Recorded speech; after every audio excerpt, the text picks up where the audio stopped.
Hi students, in the previous class we have discussed about Biot-Savart law. In today's class we are going to see about Ampere's circuital law. It is nothing but a current distribution so that we can find the magnetic field. Before moving to this topic, we want to have a small introduction. The Biot-Savart law, we have seen that the magnetic field due to a current carrying conductor. In the same way, the Ampere's circuital law is a current distribution so that we can find the magnetic field. We can tell this as it is an alternate way of expressing Biot-Savart law. It is nothing but it is a closed loop integral. What is meant by closed loop integral? The line integral of the magnetic field over a closed loop must be equal to mu naught times the net current enclosed by the closed loop. The loop is an Amperian loop, so that the Amperian loop will have the current distribution. Using the current distribution, we can find the magnetic field. It is possible to express this Ampere's circuital law in mathematical form. How we can express? We know that the line integral of the magnetic field. So we can write this as integral B dot dl. This dot product came because this B is a vector and this dl, that is the length of the current loop, this length of the current loop can be expressed as a vector, that is position vector, so that B dot dl is equal to mu naught into I, where mu naught is the permeability of free space. The value of the permeability of free space is 4 pi into 10 power minus 7 Newton per ampere square. This I is the current enclosed by the closed loop. The loop is called Amperian loop. Therefore, in mathematical form, we can express this as integral B dot dl is equal to integral B dl cos theta, that is equal to mu naught I. Here theta is equal to 0. Therefore, integral B dl is equal to mu naught I. So this is the mathematical form of Ampere's circuital law. Now we can see the proof for this Ampere's law. Case 1, regular coil. Consider a regular coil of radius r and it carries the current I. Suppose if it carries the current I, then the magnetic field will be produced. According to the Ampere's circuital law, we know that the line integral of the magnetic field. So we can write this as integral B dl. This dl is the circumference of the loop. We can write this as 2 pi r, where B is the magnetic field produced by this current carrying loop. This B can be written as mu naught I into 2 pi r, where mu naught is the permeability and I is the current enclosed by the loop. So we can write this as B is equal to mu naught I into 2 pi r. As we compile this, we can write this as integration B dl is equal to mu naught I 2 pi r into 2 pi r. That is equal to integration B dl is equal to mu naught I. So this shows the Ampere's circuital law. That means that the current distribution, using that we can find the magnetic field produced at a point which is at a distance of r from the current carrying loop. Now case 2. The case 2 is irregular coil. Irregular coil means it is having an arbitrary shape of varying radius. If it is having varying radius, then we can use the suffix when we use 2 pi r, where 2 pi r is the circumference of the coil. We can use this as 2 pi ri. This ri denotes the varying radius. If we find the integration of integration B dl is equal to mu naught I 2 pi r1, that is equal to mu naught I into 2 pi r1 into 2 pi r1, where I is the current and mu naught is the permeability. And if we find the integration as a whole, then we will get integration B dl is equal to mu naught I. That is, the entire turns of wire enclosing the Amperian loop will produce the magnetic field. Therefore, integration B dl is equal to mu naught times the net current enclosed by all the turns of the coil. That's why whether it may be regular coil or irregular coil, this Ampere's circuital law holds true. Now we can see the Amperian loop. This Ampere law uses the Amperian loop, which is used to find the magnetic field in a current distribution.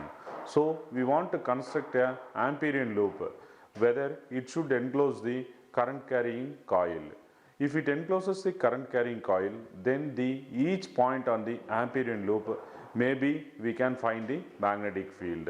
If we want to find each point, in that point B, the induced magnetic field, it may be tangential, or it may be normal to this Amperian loop, or it may be zero. That means that it will be perpendicular to the magnetic field, or B vanishes. These three cases may possible. The induced magnetic field may be tangential to the loop, or it may be perpendicular to the loop, or it may vanish. Whether these three cases, it may be possible for one of the cases.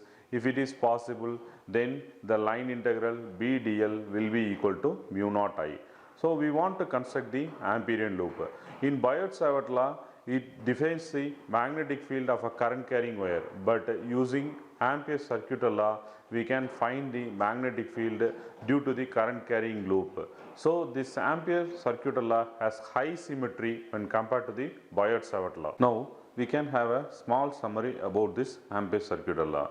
The first point is the magnetic field does not depend on the shape of the Amperian loop. That means that it is independent of the shape of the Amperian loop, whether it may be varying radius or it may having so many turns with varying radius. And the second point is the magnetic field due to this current carrying wire have the cylindrical symmetry. That means that the magnetic field at any point on the Amperian loop remains the same. And the third point, the direction of the magnetic field, if you want to find at a point in the Amperian loop, then it is nothing but the tangential at the point drawn on the circumference of the circle of the Amperian loop.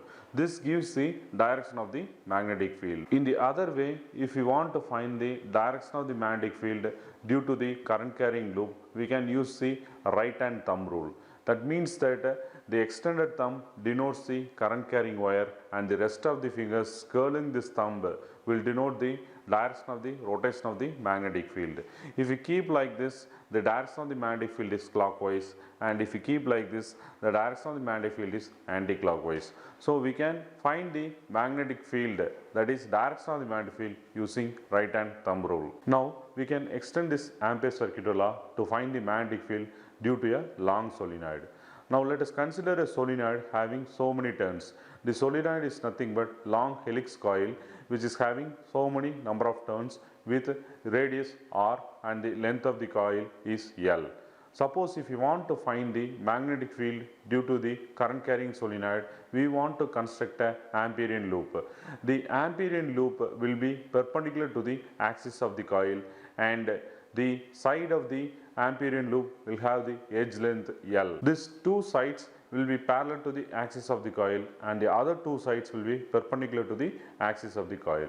We can split this rectangular loop as the 4 integral such that the integral a to b, b to c, c to d and d to a. This AB will be along the center of the coil, and BC will be perpendicular to the axis of the coil. This CD will be lying outside the coil and it will be parallel to the axis, and DA will be perpendicular to the axis of the coil. Now the total magnetic field produced by the entire long solenoid can be found. Then we can write this as 4 segments, that is integral B dl A to B plus integral B dl B to C plus integral B dl C to D plus integral B dl D to A. Among these 4 segments, and 3 will be negligible because the perpendicular will be no contribution to the magnetic field, and the third one, that is C to D, have no contribution since it is lying outside the coil. The only contribution to the magnetic field due to this Amperian loop is nothing but A to B. So the integration A to B, B dl is equal to mu naught into Ni, where N is the total number of turns of the solenoid coil. This N can be written as N by L. So if we equate BL, B dl can be integrated and we will get BL. BL is equal to mu naught capital Ni. This L can be brought to the other side, so we can write this as B is equal to mu naught N by L into I. This N by L can be written as small n, that is mu naught small n I, where n is the number of turns per unit length.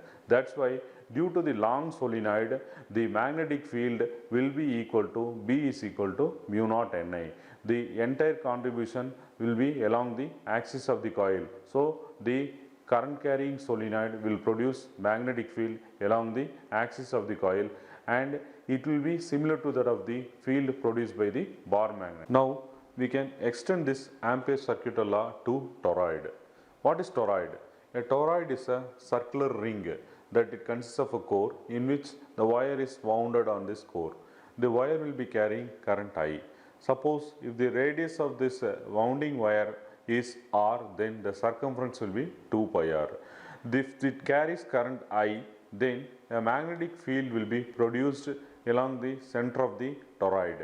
Now we can find the magnetic field. How we can find? We can construct an Amperian loop. From the Amperian loop, we found that B into dl, that is integration B dl. B into dl, instead of this dl, if we integrate L, where L is the length of the toroid. The length of the toroid will be equal to the circumference of the toroid. So we can write this as B into 2 pi r. This will be equal to mu naught times the net current enclosed by this entire toroid. That is the entire Amperian loop. So we can write this as mu naught into N into I, where N is the number of turns wound on this core. Then we can write this as B into 2 pi r, that is equal to mu naught times N into I, where N is the number of turns of the wire that is wounded on the core.